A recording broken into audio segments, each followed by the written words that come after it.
Dizem que no começo do mundo da elétrica existiam emendas que eram quase um ritual secreto entre os profissionais. Entre todas elas, uma ganhou fama: a emenda entre fio rígido e fio flexível. Parece simples, mas não é.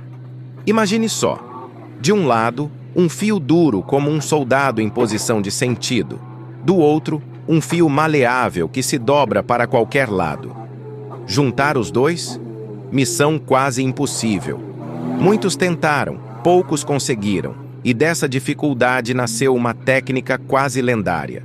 E o mais curioso era que, além de segura, ela ficava bonita.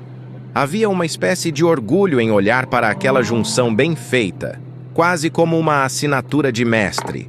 Foi assim que essa emenda se tornou clássica, não apenas funcional, mas também uma verdadeira obra de arte elétrica.